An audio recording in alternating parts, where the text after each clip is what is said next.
L'invité de la matinale. KTO Radio. L'invité de la matinale aujourd'hui, Véronique Lévesque, responsable de la pastorale de la rue du diocèse de Paris. Bonjour.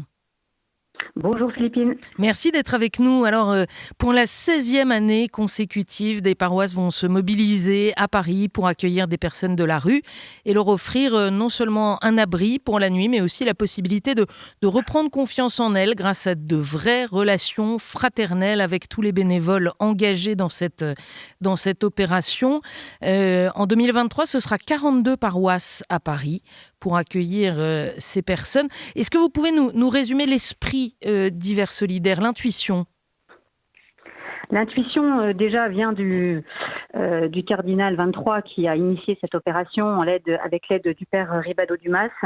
Et l'idée vraiment, c'est de proposer un accueil fraternel, une halte dans ce parcours compliqué des personnes de la rue, de proposer un lieu de rencontre, d'hospitalité, mais aussi de fraternité. Et pour permettre aux plus pauvres de trouver leur place dans la communauté pendant cette période d'hiver qu'on connaît tous difficile. Mais ce sont aussi des bénévoles qui se rassemblent autour d'une charte et qui osent la rencontre avec des personnes qu'elles n'auront pas forcément croisées ou pas forcément rencontrées. Voilà, c'est l'esprit en fait de quelque chose de très simple qui ne se veut absolument pas dans la performance ni dans le résultat, mais juste oser la rencontre avec des personnes qu'on n'aurait pas croisées dans notre quotidien. Très concrètement, ça va commencer le 13 décembre cette année. Comment ça se passe de façon très, très basique? Comment ça se passe? On ouvre un local, comment est-ce qu'on fait savoir d'abord aux personnes qui peuvent être accueillies qu'elles peuvent l'être? Alors très concrètement, les paroisses qui s'engagent dans Hiver Solidaire effectivement permettent de mettre à disposition un local. Une grande pièce, un coin cuisine avec des sanitaires. Donc c'est quelque chose aussi qui se veut simple, c'est pas des chambres séparées, c'est un lieu de fraternité et de partage, donc un lieu partagé par tous.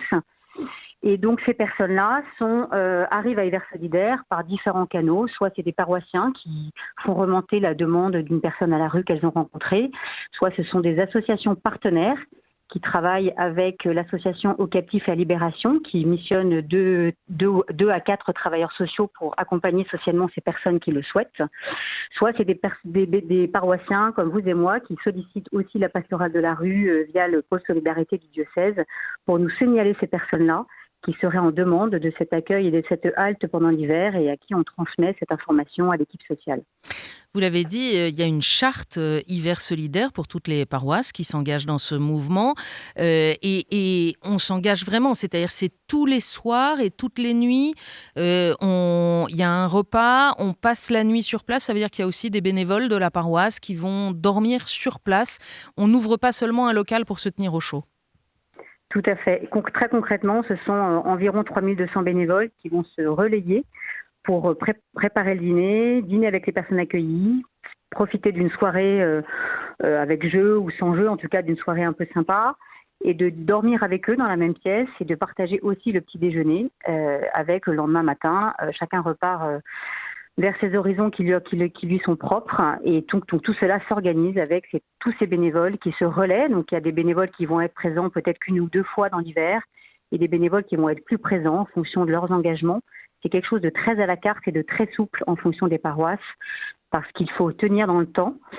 Donc il nous faut beaucoup de bénévoles.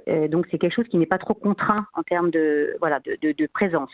Mais c'est aussi un premier message qu'on peut passer s'il y a des personnes qui nous écoutent, que si dans sa paroisse il y a une opération Hiver Solidaire, il n'est pas trop tard pour venir proposer son concours. Et je ne l'ai pas encore dit, ça existe à Paris et c'est Paris qui l'a lancé, mais ça s'est étendu aussi depuis plusieurs années dans 8 autres diocèses en France, Nantes, Orléans, Fréjus, Toulon, Nanterre, Rennes, Toulouse, Valence et Versailles. Donc vous qui nous écoutez, si vous êtes dans une de ces villes, renseignez-vous pour savoir si l'opération existe dans votre paroisse et sinon, ça peut faire des bonnes idées pour l'année prochaine. Est-ce que ces bénévoles, ils sont un peu formés, un peu accompagnés, Véronique ? Alors, ces bénévoles, ils sont formés et accompagnés. Alors, c'est aussi à la demande. Il y a des propositions de formation, des propositions de temps de relecture à mi-parcours, des propositions de relire aussi à la fin d'Hiver Solidaire pour faire un peu le bilan de ce qui a été vécu. Mais donc cette année, en tout cas en 2023-2024, nous, on aimerait vraiment mettre un accent assez particulier sur cette formation pour les bénévoles de paroisse qui ne mesurent pas forcément toujours la fragilité des personnes accueillies. C'est pas toujours simple quand on arrive à Hiver Solidaire. Et donc, c'est important d'être formé à la fragilité, au monde de la rue, à la maladie psy, aux addictions. Et donc, cette année, on va mettre vraiment un accent fort sur ces formations qu'on va proposer dans le temps avec le soutien de l'association Captifs de la Libération et d'une personne qui est chargée de cette mission-là pour vraiment bien préparer ce temps de fraternité et on puisse permettre à tous les bénévoles de bien connaître leurs frères et leurs sœurs de la rue qu'ils vont rencontrer. Et c'est important cette dimension parce que il faut pas faire non plus le coup de l'appartement témoin. De fait, rassembler pour la nuit, toutes les nuits, des personnes qui sont en situation de grande précarité, qui peuvent souffrir, vous l'avez dit, d'addiction, de maladies psychiques, etc. Ça peut aussi créer parfois des situations tendues, des situations complexes. Il peut y avoir des réactions plus ou moins prévisibles et il faut être préparé à ça. Tout à fait, il faut être préparé à ça. Donc ces formations ont cet objectif-là, tout en laissant aussi toute la liberté du bénévole d'agir aussi en fonction de ce qu'il est. Mais on sait qu'un accueil, comme proposé par Hiver Solidaire, peut aussi être source de tensions et de conflits. Et donc voilà, nous on essaye d'apporter des solutions, d'apporter de la médiation quand il y en a besoin.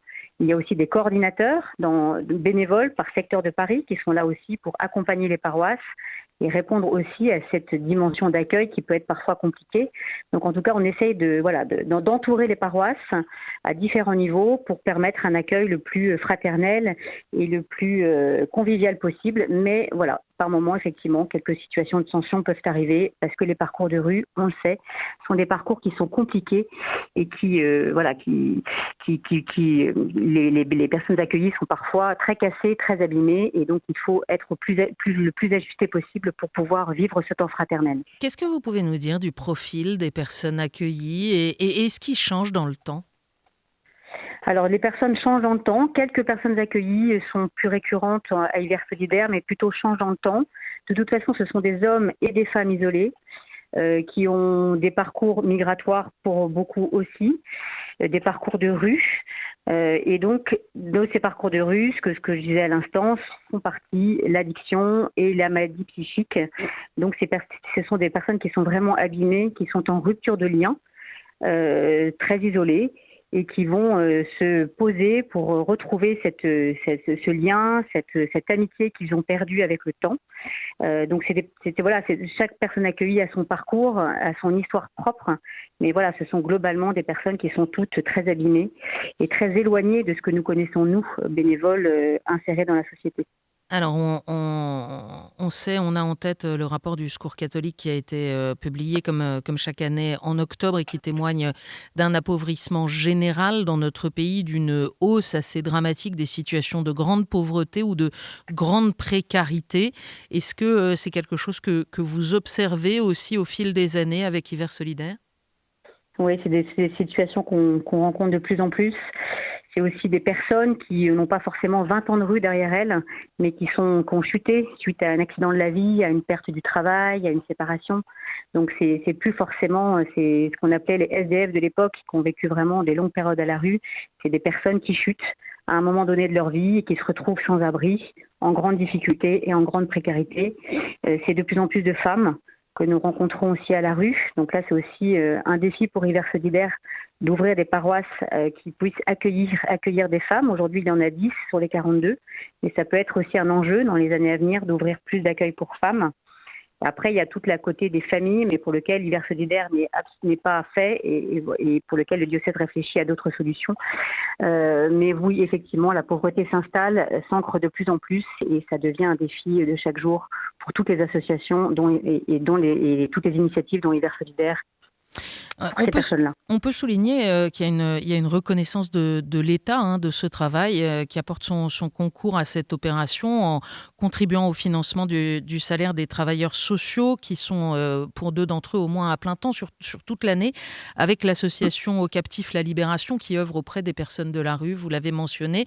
C'est dire que c'est vraiment, évidemment c'est une initiative du diocèse, c'est une initiative catholique, mais c'est reconnu comme étant au service du bien commun de toute la société. Tout à fait, c'est exactement ça. Le financement de l'État permet de reconnaître cette initiative, ce dispositif. Et aussi, il faut aussi spécifier que ce n'est pas c'est bien évidemment des initiatives de paroisse, mais il y a aussi des bénévoles qui ne sont pas forcément paroissiens, mais qui participent à Hiver Solidaire. Et c'est aussi ça la beauté d'Hiver Solidaire, c'est de permettre à des bénévoles qui sont d'horizons différents de se retrouver autour des personnes accueillies. Alors, vous l'avez souligné, il y a le fait d'accueillir avec un repas, avec un lieu au chaud pour dormir.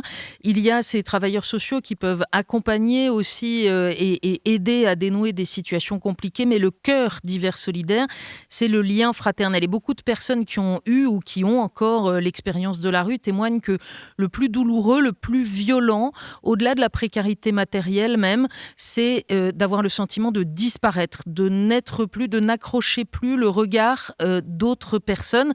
Et c'est vraiment là aussi que l'engagement de chacun dans des initiatives comme Hiver Solidaire peut redonner une dignité.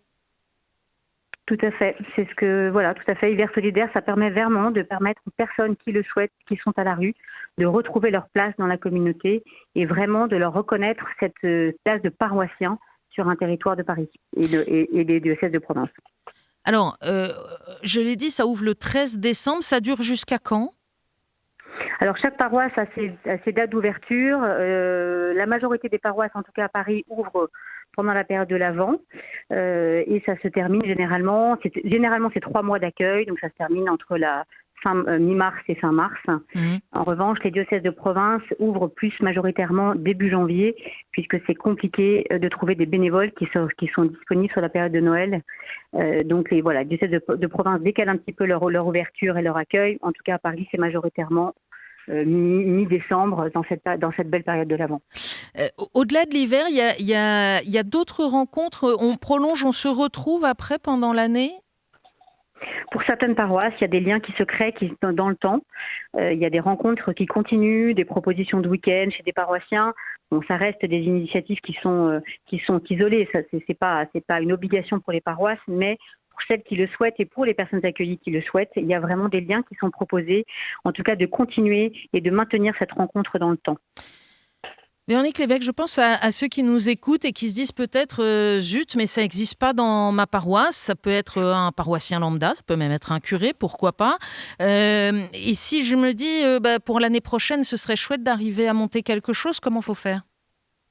L'idée, c'est dans ce cas-là, la plus simple, c'est de contacter la pastorale de la rue via le site internet du pôle solidarité du diocèse de Paris.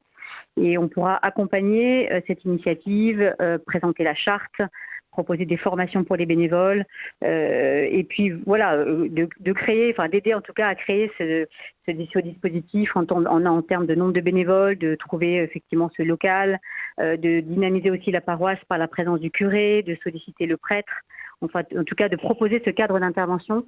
Il n'y a aucun souci pour ça, on est là pour accompagner tous ceux qui seraient disponibles et prêts à ôter cette rencontre l'hiver prochain.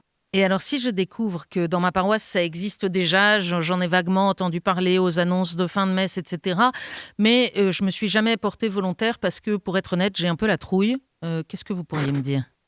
Qu'il ne faut pas avoir peur, que la rencontre se fait assez facilement malgré tout. On a tous en tout cas nos représentations, mais il faut oser juste ce pas de côté et changer ce regard. Et en tout cas, on peut encore une fois accompagner ces personnes qui seraient prêtes à s'engager, à les mettre en lien avec le coordinateur de secteur et à pouvoir présenter Hiver Solidaire d'une manière plus précise, à rencontrer en tout cas l'équipe dans la paroisse concernée. Mais vraiment, je pense qu'il faut se dire Hiver Solidaire, pour un bénévole, ne demande aucune compétence particulière.